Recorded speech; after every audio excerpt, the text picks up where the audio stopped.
For this week, we're going to be addressing chapters 9 and 10, again, continuing to talk about personal debt. And we're going to talk today about subject of personal loans in chapter 9, and then just the whole subject of purchasing and financing a home itself.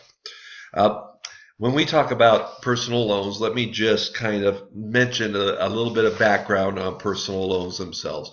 Personal loans are usually obtained for some sort of large purchase. And there's a number of sources for personal loans. Family members or friends are usually the most common source. There are peer-to-peer lending sites that are out there that are conducted through online platforms. The two most popular are Lending Club and Prosper.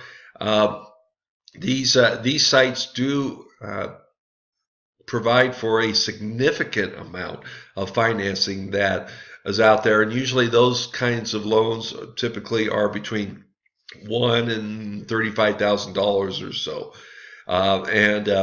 and they will use credit reports. They'll use your FICO scores, and personal loans are usually something that you need to be careful of going into and looking at. Because as you go into personal loans, there are pluses and minuses, pros and cons, just like any other debt. And so I want to talk a little bit on just personal loans themselves and just a little bit of background. Understand that when you are getting a personal loan, and it's just like any other loan, that you are sacrificing some of your future income stream because you are giving up the right to a particular part of your income to be able to pay back this loan. You should always avoid a loan if your source of income to repay it is questionable. That's just the ethical thing to do, no matter what. Just like whether it's a car loan or credit card balances or whatever, if you're not sure that you're going to be able to repay it, you should not be incurring that at all.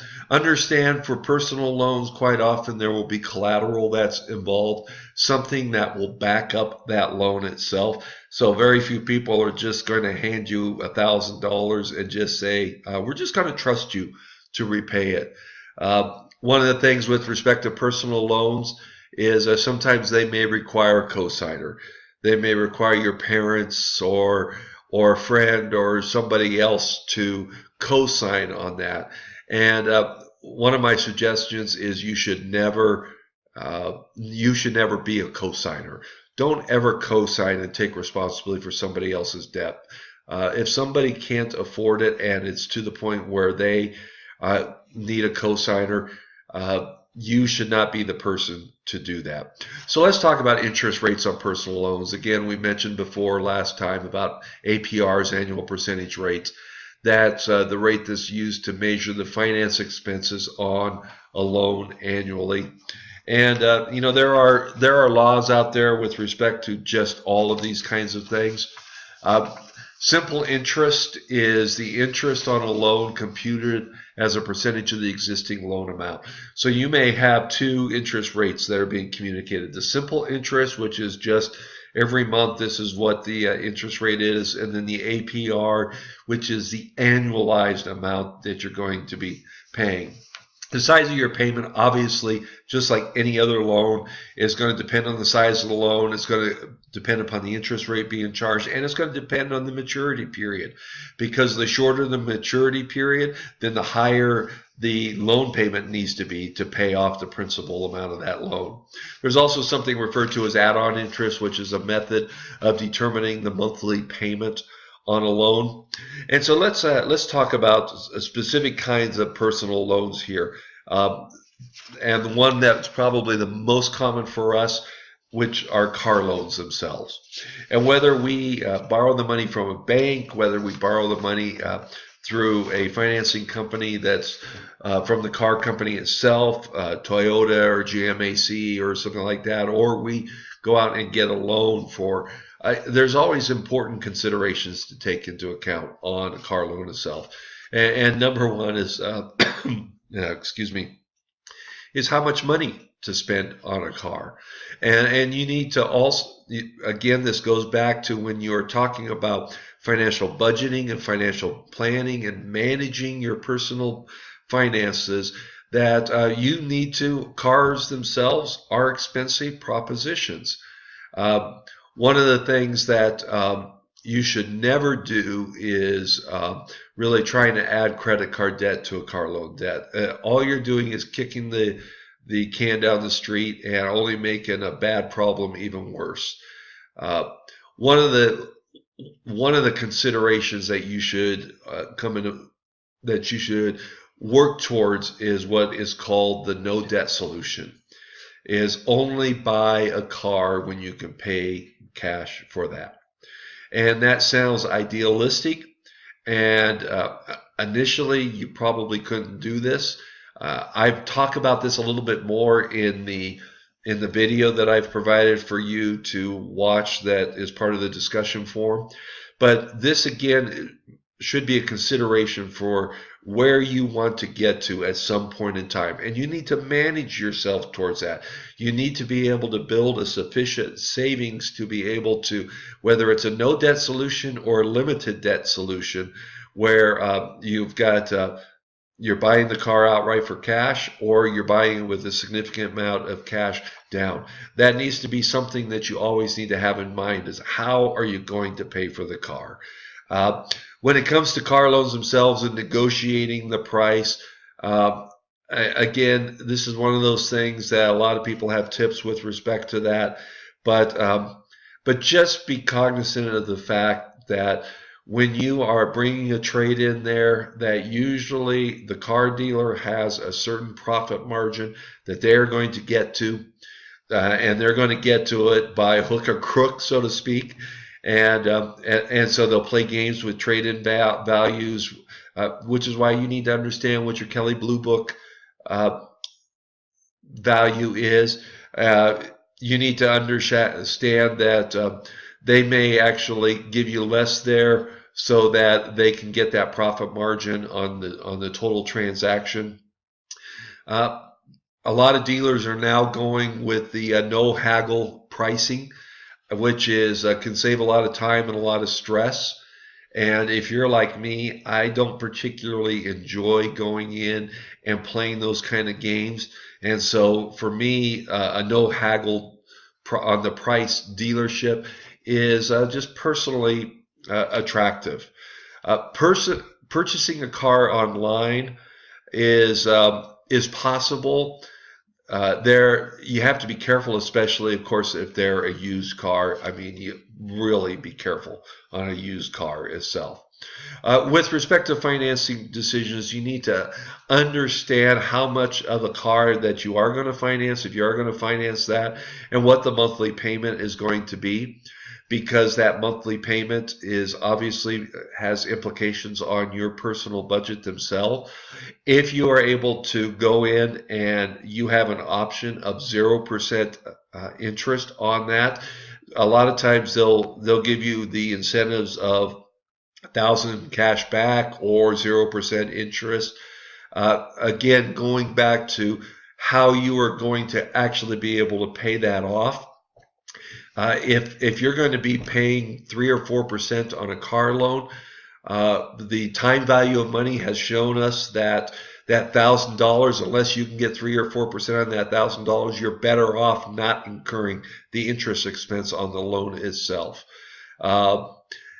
You also need to just take into account that the longer the time period is, obviously the lower the payments are, but you also need to recognize that, especially if you get into this 5 to 7 year time period that now is becoming more popular because of the price of cars, that your car's value is going to be pretty low by the time that you get to that. And if you have a 7-year car loan and at 4 years you decide you want to sell that car, or you need to sell that car, you may be upside down in the car where you owe more than what you're able to get out of the car.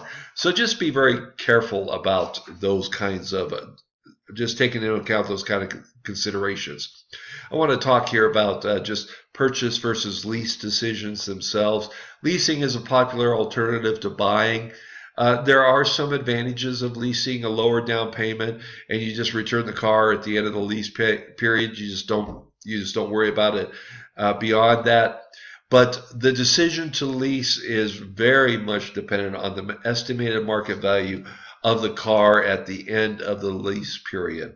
And there are some disadvantages to leasing. And I personally do not care much for leasing, except if it's a business vehicle where, for example, a salesman who always wants to have and always needs to have a late model car. For personal use, some of the disadvantages is you don't build any equity in the car. I mean, it's like renting an apartment. At the end of the lease term, you walk away from the apartment, you don't have any equity in it. It's the same with leasing. In the meantime, you're still responsible for maintenance and damages on the car itself. So even though it's not your car per se, from an ownership standpoint, you still have to maintain it and keep it in good working condition. Understand also that most leases are structured that there will be additional very significant charges that will be imposed. If they say, well, your lease allows you to drive 12,000 miles a year, at the end of 3 years, you shouldn't have more than 36,000 miles on it. But if you have 40,000 miles on it, then you're going to be paying significant penalties on that excess 4,000 miles. Also, if you try to get out of that lease before the end of it, there's going to be some significant charges usually associated with that.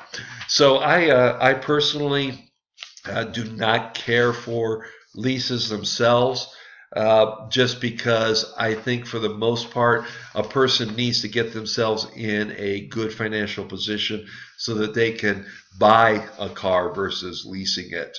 There's also other kinds of personal loans out there. There's student loans, which some of you are very familiar with.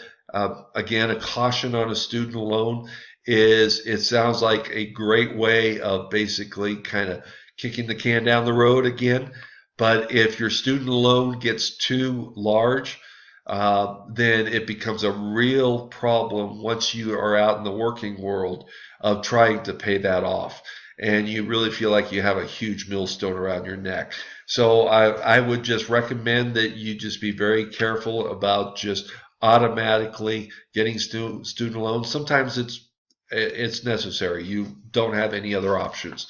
And I'm not talking about that where there's no other options. I'm just talking about sometimes making choices for options that are not quite as expensive. I'll give you an example. Our oldest daughter got accepted to go to a college where we lived, University of Miami, and we couldn't afford the University of Miami, but they were willing to, in essence, give her student loans that was going to be probably in the neighborhood of $25,000 to $30,000 a year. And so you look at that and you go, well, that's $100,000 of loans by the time you graduate.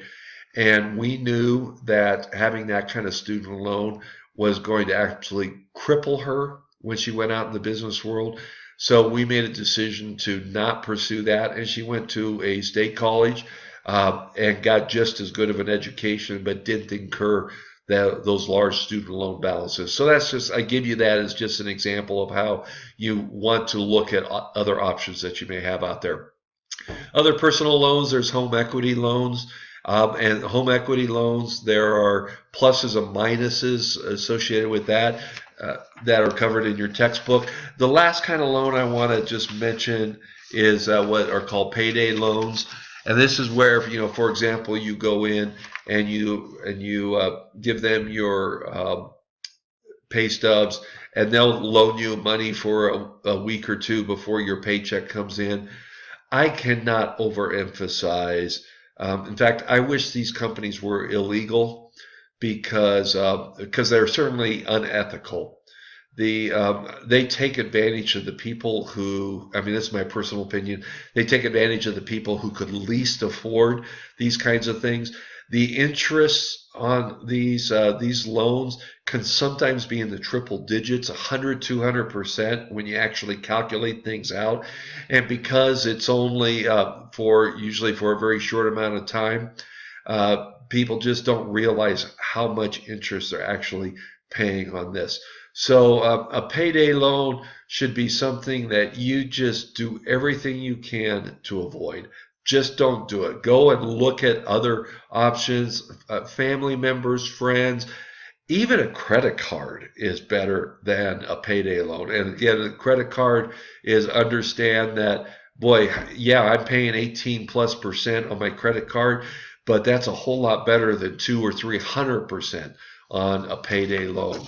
So just avoid payday loans at all costs.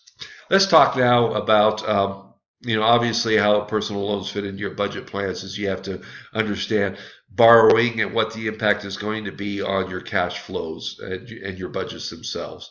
One of the things on personal loans I do want to say that is usually because there are higher interest rates associated with them, that if you can accelerate payment of those, do so under any means.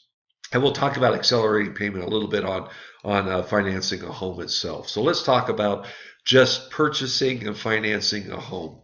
Because for college students, when they're out of high school and still in college, the financing a home is not usually very high on the radar, usually in rental. In fact, some people never are able to consider purchasing a home, and that's okay.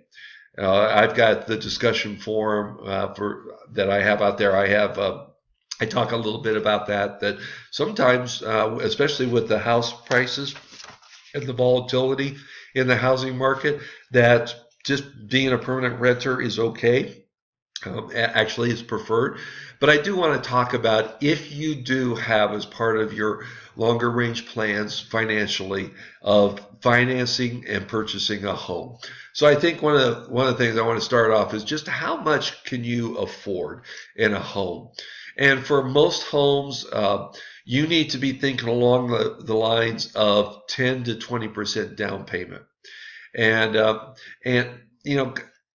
some of these bank loans that allow you to get away with 5% down or sometimes even less, that is you're now walking into dangerous territory, because it's, especially with now the volatility in house prices, you may find yourself upside down relatively easy.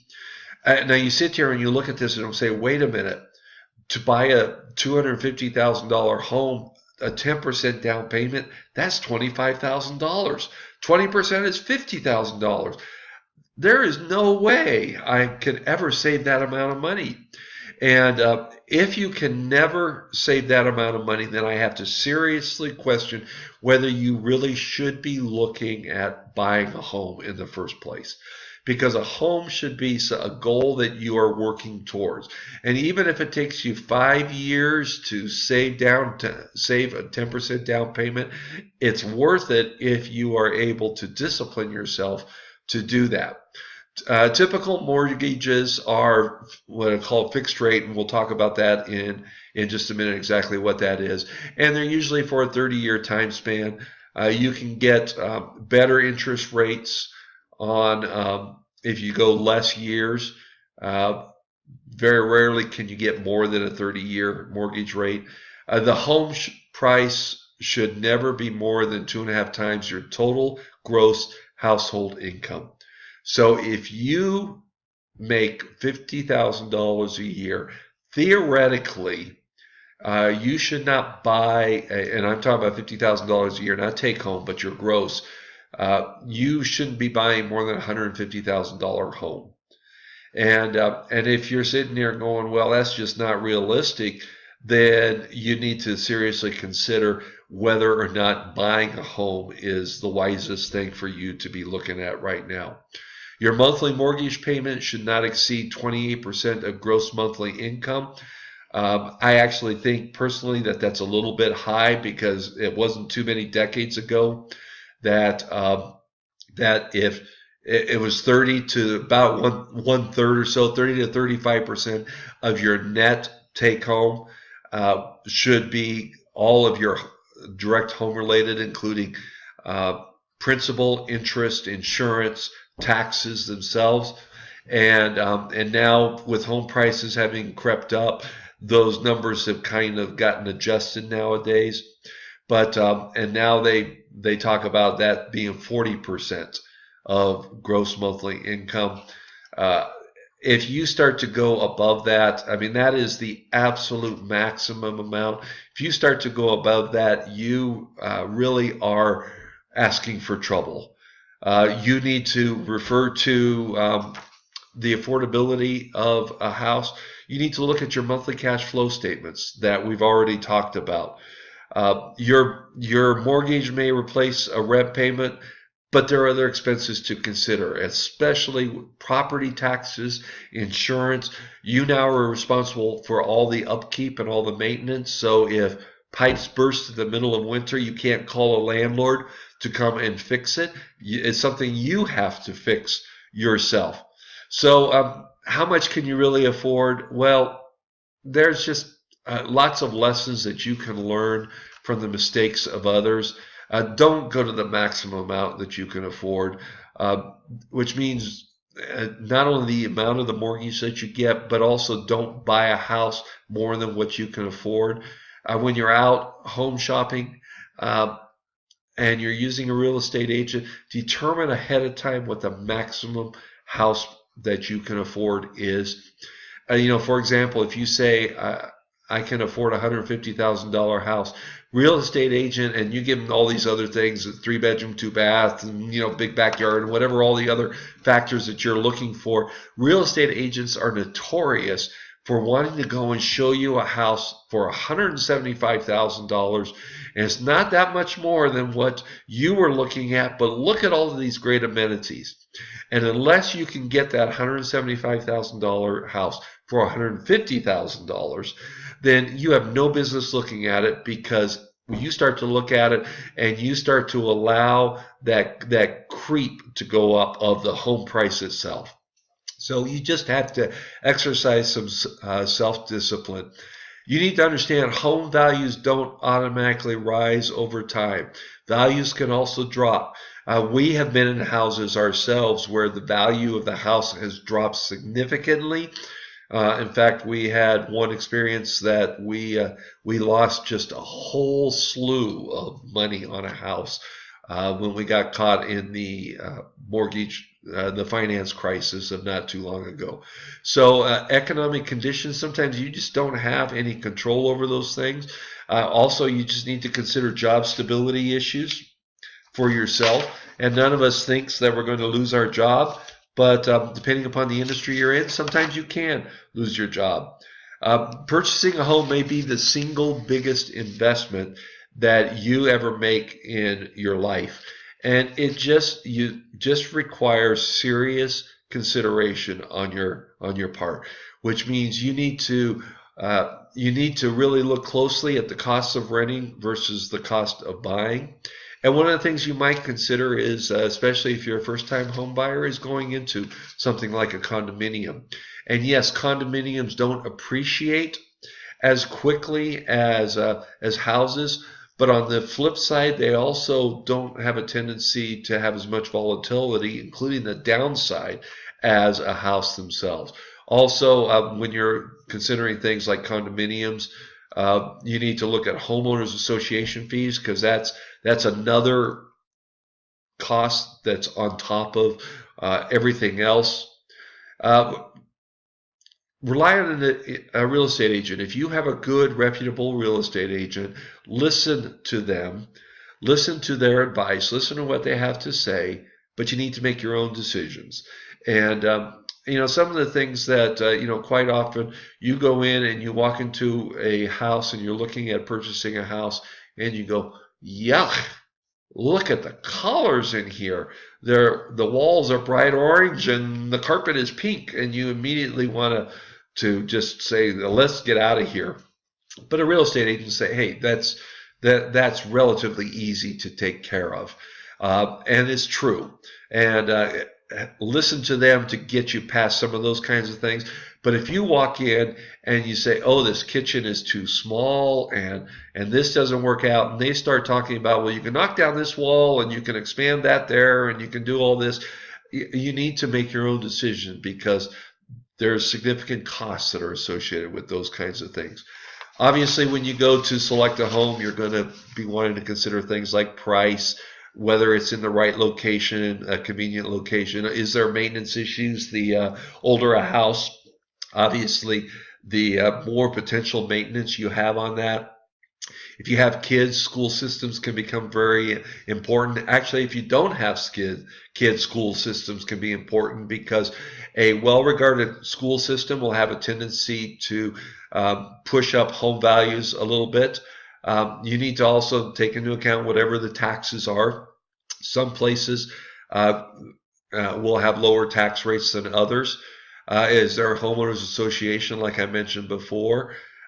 Just what your personal preferences are. Are you okay with a 2-story or lots of steps, or do you want a ranch style 1-story? Those are all things you have to take into account when you're looking at a home. Let's talk briefly about just the valuation of a home itself. Because home values, as you know, can go up or down just depending upon the economy itself. And it's all really has to do with confidence factors out there. And when there's a strong economy, then the higher the confidence is that people can afford homes, which means that there are going to be more people looking for homes, which means as more people are looking for homes and buying homes, that the supply of homes will start to go down, which then drives up the price of the homes. So it's all supply and demand, and the same happens with respect to a weak economy. So whenever you talk about valuation of a home, it's an estimate it's an estimate on the price of a home based upon similar homes in the area itself. And usually you can go out and there's a price per square foot that you can calculate itself.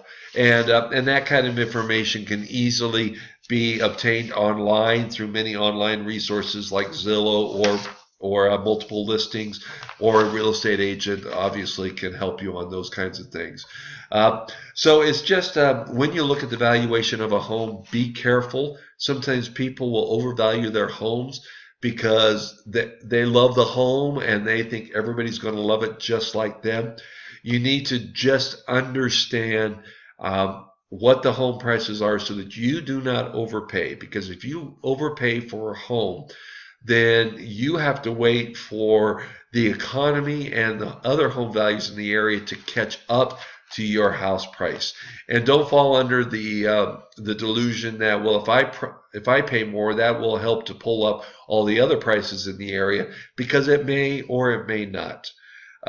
Just understand that the way the economy is, and a way that especially credit is being abused and misused in our economy, that creates more volatility in home prices themselves, and what the potential for appreciation is in the future. So you just need to be more careful than we've ever been in the past. One of the other things to take into account of just valuation of a home are business activities in the home and zoning laws there. And if you're not exactly sure what the impact of those things, then that's where a real estate broker can really go out and do some research to try to find out the answers to some of those kinds of questions. When you're negotiating a price, again, on a home itself, you just need to recognize that usually there's a little bit more of a buyer's market, and that the sellers will accept less than what their asking price is. The exception is when there's a very tight supply for homes and there's a lot of buyers out there, or it's a very desirable piece of property for some reason, and they have determined that this is a price that they can set to sell the property quickly. Then you may not be able to get a lower price. Also, sometimes there's bidding that goes on, and just recognize that sometimes those things do happen, that you get into a little bit of a bidding battle where there's 2 or 3 offers on a home, and the seller comes back and says, okay, if somebody's willing to up their offer. And so again, this is where you just try to balance what is a reasonable market value versus all of the other preferential items that we've talked about. And when you get into the contract phase and going back and forth, the real estate agent will walk you through that. Just briefly, I just want to mention the transaction costs associated with purchasing a home, because obviously you've got the down payment of cash in some respect that you have to come up with. The home itself is going to serve as collateral on the loan. So if you're putting 10% down and you're borrowing 90%, the home itself will be collateral on that. So if you default on the loan, whoever your loan is with, and usually it's with some sort of mortgage company or a bank or somebody like that, the home itself is collateral, which means they can come back and force the home to be sold to pay off their loan. Now, just understand how this works is if you buy let's say a $200,000 loan with 10% down, which means, or a $200,000 house with 10% down, that means you have a loan for $180,000. If the bank comes in, you default on that, and they sell the house for $180,000, you sit there and say, wait a minute, I've got $20,000. I want it back, and say, no, that $180,000 goes to us first. So they get preferential treatment with respect to all of those kinds of things, and you lose your $20,000 down payment. One of the transaction costs you need to be aware of is what's called PMI, or private mortgage insurance. If you have 20% or less than 20% down payment, you will be required to get PMI on that. And what PMI does is it protects the mortgage company and themselves, the mortgage lender, to make sure that they get back the total amount, and you will have to pay for that insurance. Now, one of the things that you need to be aware of is quite often people will come and they'll put less than 20% down on a house, and then they go and start to pay that house off. At some point in time, their loan gets below 80%, but the PMI they're still paying PMI. That PMI is not necessary to be paid anymore. So if you begin to pay off your mortgage and you're farther into the mortgage period, or you start to accelerate the pay down of your mortgage, you then have the right, once it gets below 80%, to stop paying that PMI, and immediately that frees up dollars for you. So just be aware of that. Also, when you're buying a house, there are closing costs associated with buying a house. There's loan application fees that are out there that usually range from $100 to $500, depending upon the loan itself. There's what's called points out there, which is just kind of another fee. It's an interest that the mortgage lender will charge you on the loan itself. So if you're getting a $100,000 loan and there's 1% points on that, then you're paying, again, an additional $1,000 on that. And usually it's about 1%. There's appraisal fees, there's title searches, there's insurance.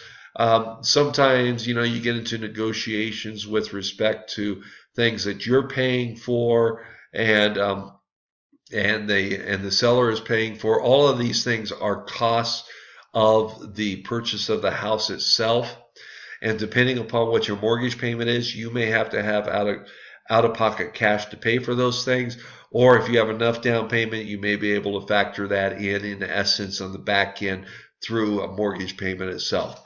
So let's talk about just the different kinds of mortgages that are out there. The one which is the most popular one is what's called a fixed rate mortgage. And a fixed rate mortgage is a mortgage that you just establish, and you fix the interest rate. And if it's a 30-year mortgage and you're paying 4%, you're going to pay 4% for the next 30 years, regardless of what happens in the rest of the economy, the rest of the interest rate movements. This is a fixed rate mortgage is almost always preferred when interest rates are expected to rise. So in a period of an economy where interest rates are starting to go up, when you can lock in a fixed rate mortgage, it's almost always to your benefit. Sometimes these fixed rate mortgages are assumable. That is becoming less and less of an option out there. But sometimes if they are assumable, that gives you an extra edge when it's time for you to sell it. And assumable just means that if you sell it, that a buyer can just continue to make those payments, and they then can take over that mortgage. And if the house is more expensive, they may have to come up with other financing to take care of the differential. And whether it's they're out of pocket themselves, they're paying for, or they get a second on their house. There's a term out there called amortization. Amortization is merely the tables that allow you to be able to calculate when you make that fixed monthly payment, how much of it is going towards interest and how much of it is actually going to principal reduction. If you want to get depressed as to how much of your monthly payment is actually going towards reducing the principal amount, look at the amortization tables, especially for something like a 30-year amortization. You will see especially the first few years, that it's like pennies on the dollar that is reducing your principal payment. And it really is, excuse me, it really is true. That very little of it is going to principal and most of it is going to interest itself. So just be aware of those things, and that's why I encourage people to, if you have an opportunity to accelerate your mortgage pay down, especially if you're in a fixed rate mortgage, take the opportunity to do that. Because just think this through logically. If you are paying 4% on a mortgage payment, and you have an extra $100 in a month, and you have a choice on that $100 that you can put it in a savings account for 1%, or you can pay off your mortgage and get the benefit of 4%, what should you be doing? You should be paying off the mortgage itself. So I tell people that once they set up a mortgage, that if they have the ability to pay off an extra $100 a month on the mortgage payment, is don't go and just spend that $100 a month and just say, oh, we got $100 a month that we can go buy our whatever we want to buy. Is go ahead and set up your mortgage payment so that you are forced to pay off that $100 a month. And over the long run, what you will start to do is you will start to see years and years get knocked off the back end of your mortgage. So instead of it being paid off after 30 years, it might be paid off after 25 years. And it's one of these things that you don't see the benefit initially up front, but just like the compounding, the time value of money, it begins to compound over time, and it almost eventually becomes a snowball. But you have to stay with it. You have to be consistent on that, on paying that particular item off. If you're able to do other kinds of things, for example, sometimes some mortgage lenders will allow you to, if you're paying a mortgage payment of $500 a month and it's due at the end of the month, sometimes they'll let you set it up where you can actually make $250 payment mid-month, and you make $250 end of month. The total cash outflow is the same, but again, you're starting to pick up just the benefit of a mortgage payment that's getting paid off a little bit more ahead of time. And again, it's one of those things that you even get creative like that. As you see on the back end, you start to see a whole lot of benefit, but it may take you years and years and years to see that kind of benefit. So I want to talk about the other kind of mortgage that you see out there that is a popular mortgage that's called an ARM, or an adjustable rate mortgage. And the characteristics of these kinds of mortgages is that quite often your interest rate is lower than a fixed rate initially, usually for the first year or two, and then interest rates start to get adjusted there, and they're usually, those adjustments are in the mortgage contract itself. And they can get adjusted every year. They can get adjusted sometimes every 2 years. Sometimes they can get adjusted longer than that. And usually there's a cap on the adjustments themselves, where it's it can't go more than 2.5% of whatever the initial rate is. For example, usually these rates are tied into some sort of index out there, uh, and these indexes, you're basically banking on whether the indexes are going to be going up or going to be going down. For example, if you think interest rates are going to go down, uh, an adjustable rate mortgage is usually the direction to go. If you are really pretty confident that you're not going to be carrying your house the entire 30 years, you may consider an adjustable rate mortgage. Basically, you're banking on something that you have very little or no control over at all.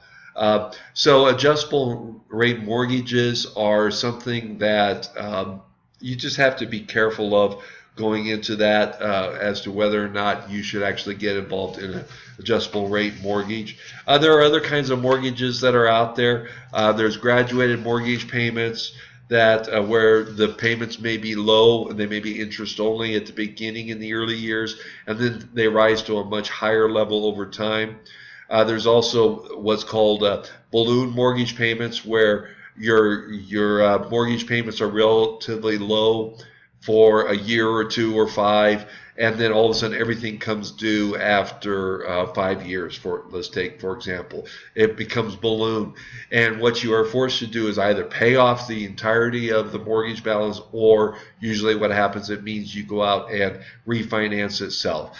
And balloon payments, balloon payment mortgages are if you are confident that you're going to have higher income levels, that you're going to be in a better position to be able to afford the mortgage payments. It's something to look at, but again, I would just caution you, because what happens is you're kind of banking on whether it's adjustable rate or graduated payments or balloon payments. You're banking on certain events transpiring in the future that sometimes you may have little control over. So again, that's why it's so important that you really look closely at your ability to pay for that mortgage right now, right up front. There is something called mortgage refinancing, which is is really the looking at saying, no matter what, whether it's a balloon or something else, I have to go out and refinance. Does it make sense for me to refinance? Again, a lot of this is subject to what's happened in interest rates, what the difference is, differential on the interest rate of what you're paying on the mortgage versus what you could currently get out there. Understand that refinancing there are refinancing fees. Whenever you refinance, very rarely are you able to refinance without fees involved. And yes, you can put those fees quite often into the new mortgage amount. And so really a financial counselor or somebody who's savvy in those kinds of affairs is, before you make that kind of decision, you really should be asking them and sitting down and looking at what the options are and how much it's really going to cost you. So when you're talking about your own personal financial plan, obviously you're going to be looking at your cash flows. Is how much mortgage can you afford? What's the maturity that you should have on that mortgage? How many years should you carry it? Should it be an ARM, an adjustable, or a fixed rate? Is there any way of factoring in an acceleration of the pay down of that mortgage itself, or does it even make sense? For example, the pay down is, if you think you're going to be selling the house within 3 to 5 years, you probably the pay down obviously is going to be kind of almost like a forced savings itself, but you're not going to see the significant impact on the reduction of the 30-year mortgage if you sell a house and you pay it off within 3 years. So again, these are all considerations that you have to take into account. Until next time.